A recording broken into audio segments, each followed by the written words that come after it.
Pada kesempatan ini saya sedikit mau mengoreksi tentang kebijakan yang dikeluarkan oleh pemerintah. Dalam hal ini adalah pembagian vaksinasi gratis. Baik, COVID-19 merupakan sebuah wabah yang bersifat global. Yang bersifat global artinya bukan hanya di Indonesia atau di daerah-daerah kita. Spesifiknya bahwa COVID-19 menyebar di seluruh dunia.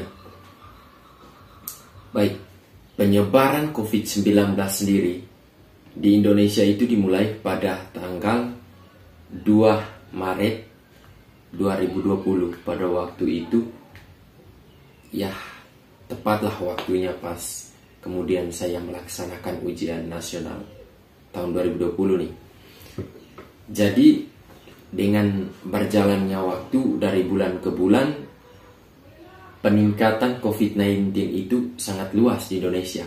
Sehingga dan diumumkan pada tanggal 1 September peningkatan angka penyebaran COVID-19 di Indonesia, maksud saya itu ada 2.775 kasus tambahan, sehingga total seluruhnya adalah 177.571 kasus. Sementara pasien yang telah dinyatakan sembuh pada waktu itu sejumlah 128.057. Sedangkan angka kematian yang disebabkan oleh COVID-19 per tanggal 1 September 2020 itu sebanyak 7.505. Itu bukan angka yang sedikit, teman-teman. Begitu pilu, merupakan sebuah duka besar untuk negara Indonesia pada waktu itu. Dengan berselangnya waktu, banyak petinggi negeri yang freestyle di atas meja pandemi, mengutarakan bahwa dirinya adalah yang paling pandai dalam menangani situasi ini. Bukan hanya dari pihak oposisi, dari partai politik pun sangat menunjukkan kebolehannya masing-masing. Pada waktu itu, dengan berjalannya waktu, angka penyebaran COVID-19 di Indonesia semakin menurun. Dan banyak yang kemudian angkat ekor pada waktu itu. Dari partai politik yang kemudian menjunjung tinggi nama partainya, menyampaikan orasi bahwa partainya yang paling bijak, yang paling pandai dalam menangani situasi ini. Secara pribadi dia berpikir bahwa dia mengangkat nama partai yang kemudian merendahkan kebijakan-kebijakan daripada pemerintah. Begitu. Cuman kita berpikir dari sisi masyarakat, ya apa yang mereka sampaikan, orasi sebagaimanapun itu kita hanya terima dan kemudian menelan itu. Saya harap sih masyarakat Indonesia menerima beberapa orasi dari yang namanya basic dari partai politik. Jangan lupa disaring. Sekecil apapun itu adalah hal yang sangat berarti untuk NKRI. Lanjut pada topik pembahasan. Setelah angka penyebaran COVID-19 mulai menurun dan kita masuk pada masa new normal, kita masuk pada pemulihan ekonomi, yang mana bahwa banyak uang negara yang dikeluarkan pada saat Indonesia dilanda oleh COVID-19 pada waktu itu. Nah, akhir bulan Mei kemarin, angka penyebaran COVID-19 di Indonesia kembali meningkat. Nah, dengan meningkatnya kembali angka penyebaran COVID-19 di Indonesia, banyak partai politik, oposisi, dan secara personal pun dia menghina pemerintah. Bukan hanya menghina, tapi seolah-olah dia mau merubah cara pandang masyarakat. Contohnya, oknum dokter yang menyampaikan mosi bahwa dia tidak percaya COVID-19. Ini ibu dokter sedang menghalusinasi apa gimana dia? Kalau mungkin pada pemerintahan otoriter, kita suruh aja ibu dokternya itu bergelut dengan beberapa orang yang notabene sudah terpapar COVID-19, supaya dia tahu rasanya terpapar COVID-19 berarti pilihannya itu ada dua. Dalam hidupnya hanya dua kemungkinan, antara yang pertama hidup dan yang kedua mati. Kalau COVID-19 tidak berujung pada kematian, kenapa kita harus takut kan? Logikanya begitu. Ketika COVID-19 datang dan singgah begitu saja, lalu pergi hanya meninggalkan luka, itu tidak menjadi persoalan besar. Tapi ketika dia datang, kemudian menyakiti, dan kemudian membunuh kita secara berlahan, itu adalah sebuah tinta merah yang besar untuk negara kita ini. Ibu dokter pada waktu itu mungkin lagi ngigo apa gimana dia. Di media sosialnya pun dia menyampaikan mosi yang kemudian dia pikir bahwa masyarakat Indonesia ini akan respect dengan apa yang disampaikannya itu, gitu kan. Setelah itu angka penyebaran COVID di Indonesia ini meningkat setelah adanya berita yang mana bahwa pemerintah menyelenggarakan vaksinasi gratis.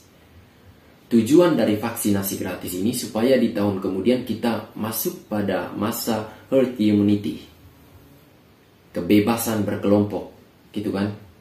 Kayak negara-negara di Eropa seperti Italia yang tahun 2020 kemarin itu masuk pada zona hitam penyebaran COVID-19. Kemarin pada bulan Mei udah pada rame tuh nonton Euro. Sekarang Indonesia gimana kabarnya? Gitu kan.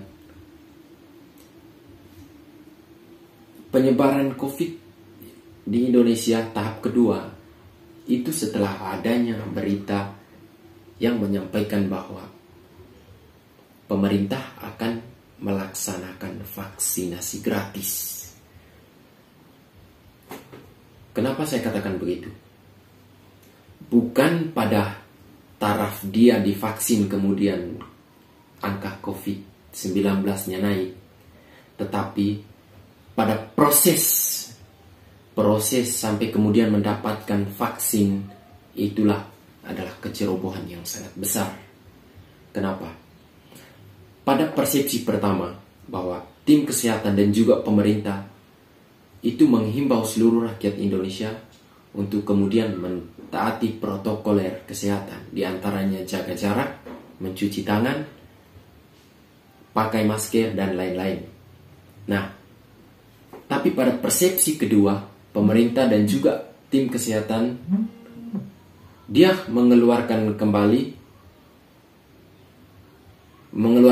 sebuah kebijakan yang mana dengan kebijakan tersebut itu menimbulkan sebuah perkumpulan, teman-teman. Perkumpulannya begini. Dalam contoh, ini saya mau kasih contoh nih. Satu posko penyelenggaraan vaksinasi gratis itu hanya ada, kita katakan 350 kota atau nomor antrian. Sekarang seseorang mau melakukan perjalanan kemanapun, tuntutannya adalah harus punya kartu tanda sudah divaksin. Nah, orang berlomba-lomba ikut antrian.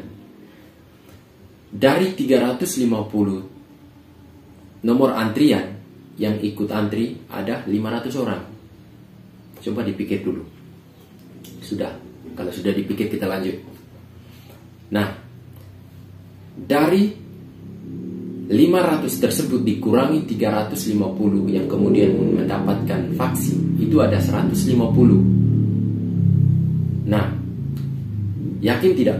Dari 500, dari keseluruhan peserta antri, nah negatif COVID-19. Belum tentu, teman-teman. Dari 500 tersebut kita ambil angka minimumnya ada 5 orang yang sudah terpapar COVID-19. yang kemudian dia melakukan interaksi dengan orang lain. Nah, interaksinya lewat apa? Ya, yang pertama kan lewat sentuhan. Sesuai protokol kesehatan bahwa jauhi kerumunan. Karena dengan berkerumunan dan dengan sentuhan pun itu dapat menyebarkan COVID-19, gitu kan. Nah, tadi sampai di mana ya? Udah lupa. Nah, jadi kita ambil angka minimumnya tadi 5%, 5 orang lah, 5 orang yang sudah terpapar COVID-19.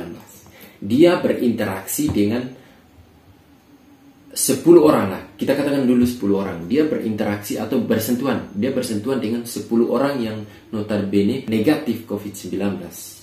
Ada 5 orang yang positif. Dia berinteraksi. Setelah berinteraksi, yang 10 orang tersebut, 5-nya mendapat jatah vaksin dan 5-nya tidak mendapat jatah vaksin. Berarti ada 5 orang yang terpapar COVID-19 kemudian tidak mendapatkan vaksin. Dia pulang dengan tangan hampa, teman-teman. Dia bukannya bawa kartu tanda sudah divaksin, tapi dia bawa virus. Sampai di rumah dia berinteraksi kembali dengan keluarganya. Yang mana bahwa di dalam keluarganya ini ada yang pelajar, mungkin ada juga pegawai kantor. Nah, katakanlah anaknya 2 orang sebagai pelajar SD sama SMP lah. Besoknya anaknya ke sekolah, berinteraksi lagi dengan orang lain di sekolah, dengan siswa-siswi lain. Disitulah angka penyebaran COVID-19 kembali naik. Itu atas dasar apa? Kebijakan dari pemerintah yang menyelenggarakan vaksinasi gratis. Bukan pada persoalannya bukan begini. Persoalannya bukan kita tidak terima dengan vaksin gratis, tapi prosesnya itu yang kita tidak terima. Coba kebijakan dari pemerintah sehingga kemudian tim kesehatan menyelenggarakan vaksinasi gratis itu di desa-desa. Gitu kan? Jadi pemicu untuk kemudian terjadi kerumunan itu sangat sedikit, gitu kan. Begitu. Kalau begini mah susah, gitu kan. Kemarin saja saya ikut vaksin. Saya udah divaksin tahap pertama. Tahap keduanya tanggal 2 bulan Agustus. Gitu. Jadi di posko tempat di mana saya divaksin itu kuotanya 350, teman-teman. Yang ikut antriannya itu dari jalan raya sampai belakang gedung. Itu banyaknya nggak bisa kebayang, begitu kan. Jadi disitulah wadah di mana mereka saling berinteraksi sehingga kemudian menimbulkan penyebaran angka COVID-19. Udah masuk akal kan? Nah, jadi itu. Jadi di sini saya posisi sebagai masyarakat biasa. Masyarakat biasa, saya memang mengkritik kebijakan ini karena saya tidak puas dan saya tidak tega melihat kawan-kawan saya, melihat teman-teman, keluarga ataupun masyarakat Indonesia terpapar COVID-19 yang kemudian dikarantina, gitu kan. Jadi saya cuma menyampaikan itu, bahwasanya pemerintah harus pikir panjang sebelum mengambil sebuah tindakan. Jadi di sini saya berhak untuk menyampaikan pendapat saya. Toh Presiden Jokowi juga bukan anti kritik. Apa yang saya sampaikan pada sore hari ini yang baik silahkan dicerna baik dan yang buruk